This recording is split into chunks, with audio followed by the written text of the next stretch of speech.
Welcome everyone to the segment in conversation with Nick Balkin of Foord Asset Management. Foord Asset Management has managed the negative investment stable fund since inception in November 2007. Nick has been with Foord since 2015 and is currently the Chief Investment Officer of Foord Asset Management South Africa, as well as one of the multi-counselor portfolio managers on the negative investment stable fund. Nick, thanks for joining us today. Pleasure. Nick, there's quite a bit going on globally and at home, so quite keen to get your thoughts on a range of topics. I think we'll start in the US. It seems there's been a lot of focus there, just given what's going on with inflation and interest rates. If we look at treasuries, there's been this relentless sell-off in treasuries. I think it started around like May and it's continued, where yields have continued to climb. Why is the 10-year climbing even though inflation seems to be rolling over? Yeah, it's a hell of an interesting question. I think the 10-year is telling you one of two things. I think the 10-year generally goes up when inflation is going up because it needs to compensate for inflation. I think something interesting happened at the latest Fed meeting, which I guess the Fed Powell came out and was very hawkish, signaling maybe another rate increase, which maybe people didn't expect, yet the 10-year still went up in the US. So I think that's a very interesting outcome. And the reason for that is we think that it's more about the supply of the bonds than anything else. The US has a budget deficit of 6%. There's just too many bonds, and there's a realization in the market that actually that's becoming more of a problem. So I think it's more of a supply issue than actually that the hawkish Fed is going to bring down inflation. And with the US at 4.5% currently, why hasn't anything broken yet? Yeah, it's an interesting question. I mean, the last time that happened, they did break. Sometime, in the GFC, that's effectively what happened. I think the mechanism of interest rates rising and long bonds rising is definitely something that will eventually break the US economy.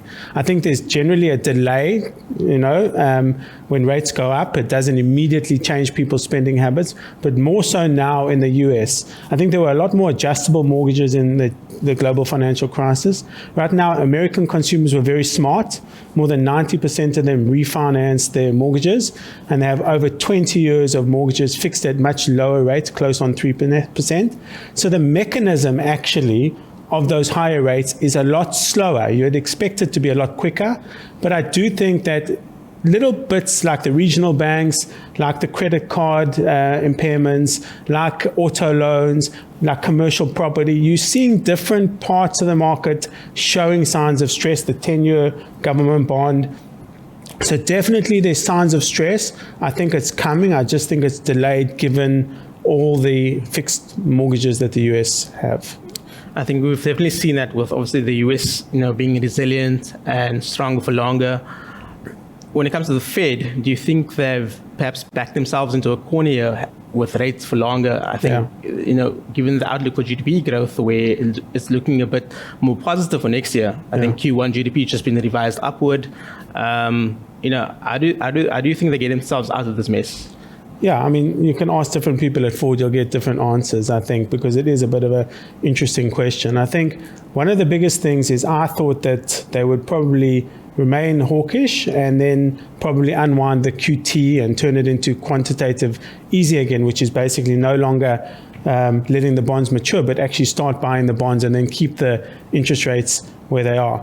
So it's quite a hard one. I think that the Fed tends to jawbone a lot. What that means is that the Fed sounds very hawkish. They say, don't worry, I'm going to raise rates, and trust me, don't be too hubris, don't have too much hubris because I'm going to raise rates. And then immediately if there's something that comes up, they'll cut rates quite quickly. So you got to be careful about believing what the Fed says. I think it's almost one of their ways of managing, other than interest rates, people's expectation.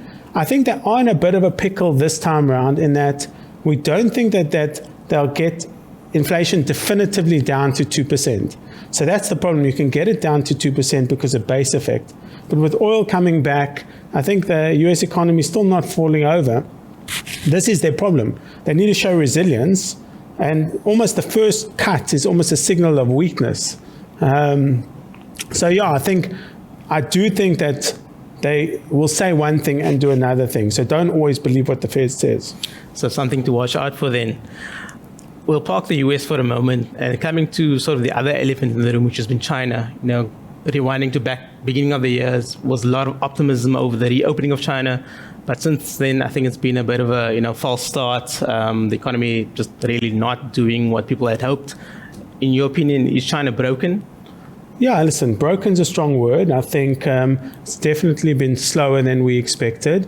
I think if you just think about the composition of the overall Chinese economy, more than 40% of the Chinese economy is property and fixed capital formation related. And what's happened, I guess, is people thought that people would come back, be more confident, the property market would pick up, and it hasn't. And I think the Chinese government has decided not to re-stimulate that part of the market. And it's simple maths. If 40% of the overall economy is not doing very well and probably potentially going backwards, the other 60 can grow very fast, but you're not going to get a very good GDP growth.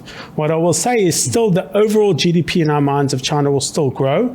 It'll be very consumer and services led. So in that mathematics, you can still get quite a good retail sales, quite a good consumer spending, and especially in the companies that are the internet side of the equation, I actually think you can have still good growth. Actually, interestingly enough, operating margins can be quite strong in that world, because one of the biggest problems with all the companies in China is they had great top line, but there was so much pressure on wages that they didn't always get it from the bottom line. So I think you'll get that. I think there's another thing that people always talk about, this youth unemployment in China. I think you've got to just be cautious. I think there's a bit of a backstory, which given our time I won't go into. But I think unemployment at 6% in China overall means it's not a pending disaster. So the big cohort of people are still very wealthy, they save a lot, and they're still very rich and will spend over time. And perhaps related to that as well, just maybe your thoughts on the recent announcements of potential stimulus. You mentioned perhaps not going back to, what they did previously with the property market. Yeah. And we've seen what happened there. But just your recent thoughts on the measures that have recently announced.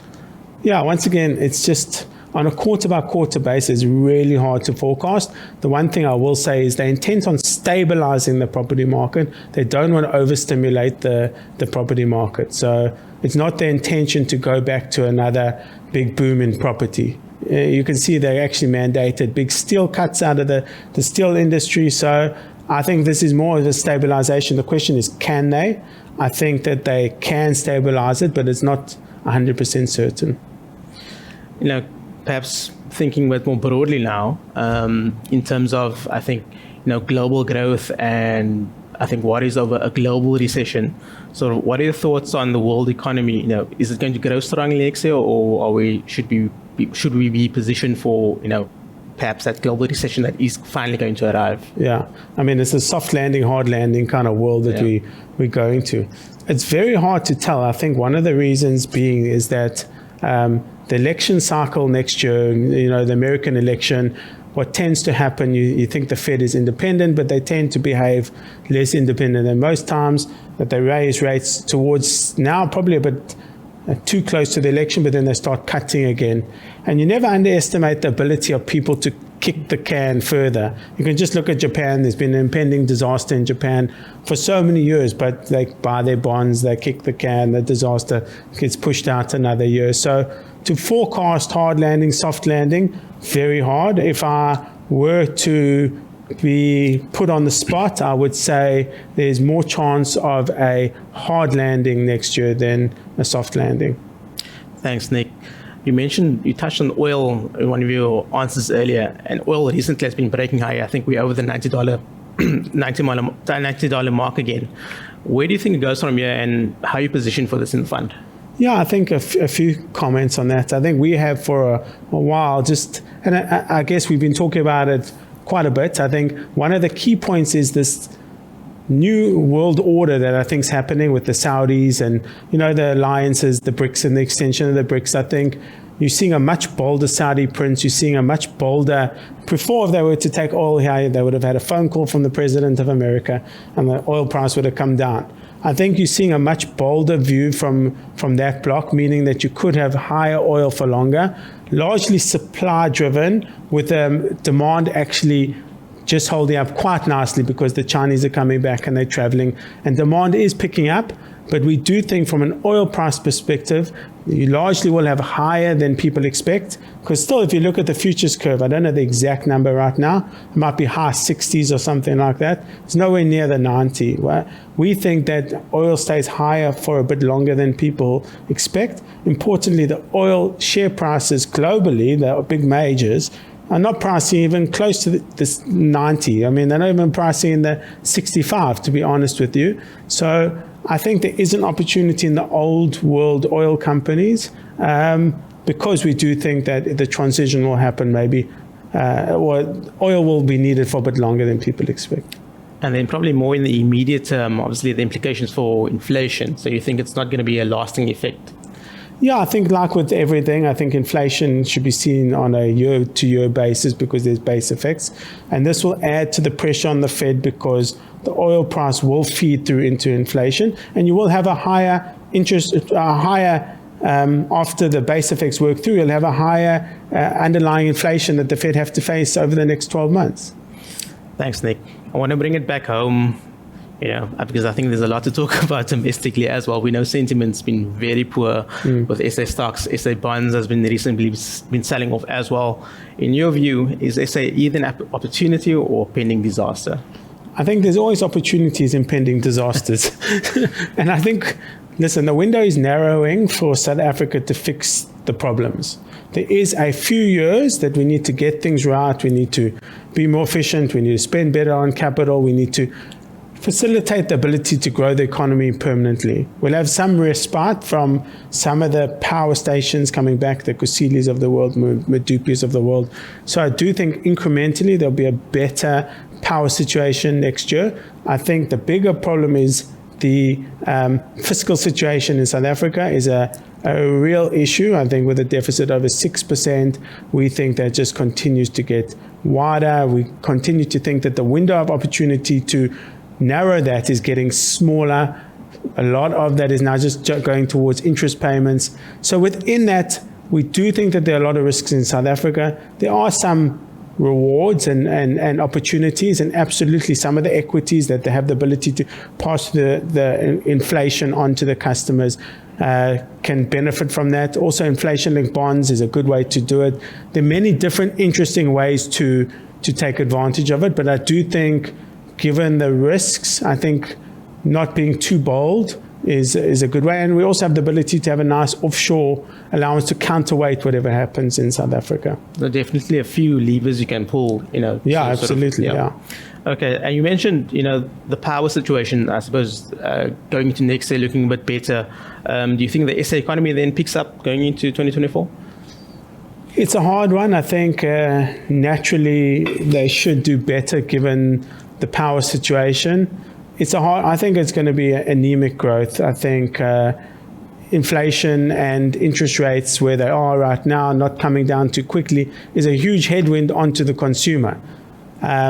You've also got other big issues, which I didn't mention in the last question, which I wanted to. A real issue going forward, which I forgot to say what I wanted to mention, is this gas cliff that we're going to face in 2027, where basically Sasol are going to insource a lot of the gas that they're getting from Mozambique, and they're cutting off effectively all the other gas users in South Africa. It means that they're going to go from, let's use simple numbers, they're going to go from $70 paying for a unit to $350. That could mean that there's a delta or a change of almost 10 billion extra costs that anyone that's using gas, all the gas users in South Africa will pay. So I think there is a better year ahead because of the power situation.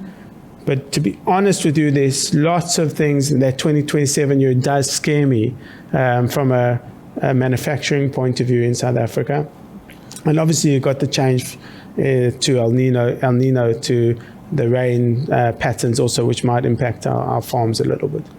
So given the risks out there, and it seems like a time to trade carefully in the market, but we are seeing good opportunities within this environment. It's obviously a very tough environment to be managing money in. Yeah, listen, you always got to eke them out. There's always a risk return. As I was saying, the good news is we have the ability, and we do have around 40% of the portfolio offshore. They're really good opportunities for us. It's not like we own the S&P.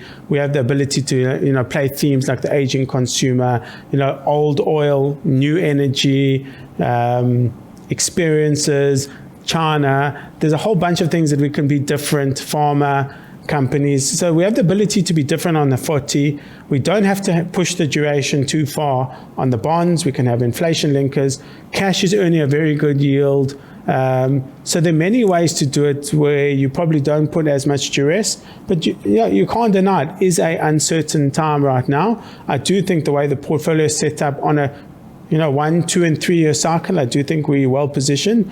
But monthly movements, I think over the next while will be more volatile. As a final question, I have to get your thoughts on gold. We always ask you about gold. Yeah. It's still is it still something you have, that's being favored within the funds? My wife favors it a lot, but I'm sure. No, so the way I would say is we see it as an insurance policy. It's a great inverse correlated asset. I use this example. It's an insurance policy. It used to be free when cash was free. Cash is now 4-5% in US dollars. I've got to pay a premium for that. I do think that it pays off quite a lot. Inversely, when the world sells off, so I think it's just a nice component to own. Interestingly enough, the gold price in China is $50 to $100 higher than the global gold price. It's a bit of a signal of a few things, a bit of fear in China, but it also shows you that it still does have attributes that people are interested in. So that, that insurance or that anchor within the portfolio is playing that diversifying role within the funds. Totally. I think sometimes we don't always shoot for the highest return in the portfolio, but when things kind of unwind, we want to make sure that we've got different offsets in the portfolio to protect. Nick, I think we'll leave it there. Great listening to you. Thank you for your insights. It's been my pleasure to host you today. Yeah. Thank you for having me. Thanks, Nick. Ciao. To our viewers, thank you for joining us. Till next time, goodbye.